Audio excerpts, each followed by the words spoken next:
स्वागत है आपका अपने YouTube चैनल स्टडी विद अमन कुल में।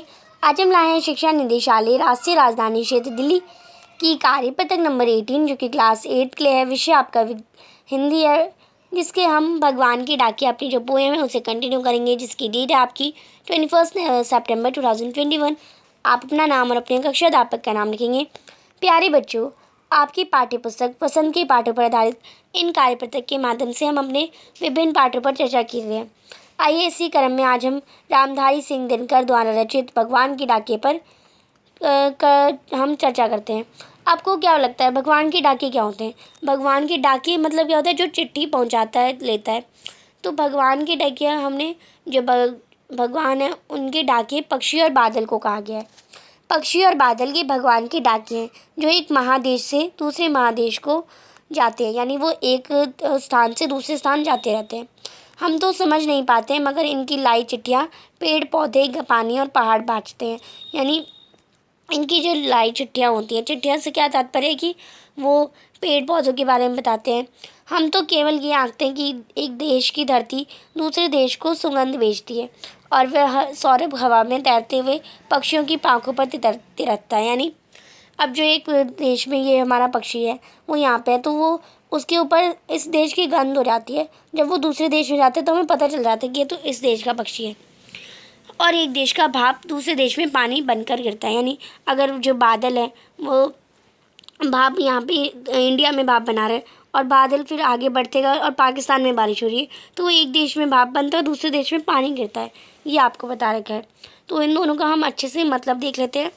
इन पंक्तियों के माध्यम से कवि कहना चाहते हैं कि प्रकृति की कुछ चीज़ें जैसे कि पक्षी और बादल भगवान या प्रकृति के संदेशवाहक का काम करते हैं, यानी एक डाकिये का काम करते हैं। पक्षियों के लिए कोई सीमा निर्धारित नहीं होती, वह एक देश से दूसरे देश भी आ जा सकते हैं।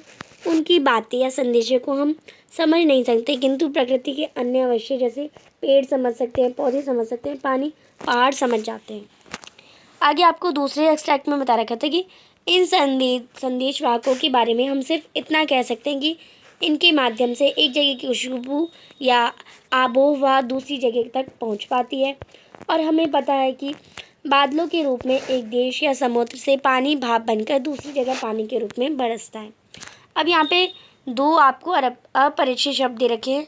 डाकिये यानी संदेशवाहक यानी जो चिट्ठियाँ पहुँचाता है। सौरभ यानी महक और सुगंध। सौरभ का मतलब महक, सुगंध या खुशबू हो जाएगी। आशा है कि आपने इस पंक्तियों के भावार्थ को समझ लिया होगा। आइए इन पंक्तियों पर आधारित कुछ प्रश्नों के उत्तर खोजते हैं। निम्न में से पक्षी कौन सा पर्यायवाची नहीं है? तो पक्षी का पर्यायवाची खग, विहग या नाग। तो दो ऑप्शन तो इसमें सेम है। तो पक्षी का पर्यायवाची खग भी होता है, विहग भी होता है। नाग जो है आपका वो ऑप्शन है वो करेक्ट हो जाएगा। जो पक्षी का पर्यायवाची नाग नहीं होता। निम्न में से सुगंध है उसका विलोम शब्द छांटना है। महक तो इसका अर्थ हो जाएगा, सौरभ तो इसका अर्थ हो जाएगा, खुशबू भी इसका अर्थ हो जाएगा। तो विलोम शब्द यानी इसका उल्टा, तो दुर्गंध इस पर करेक्ट हो जाएगा। आप इस पर दुर्गंध पे टिक कर लेंगे।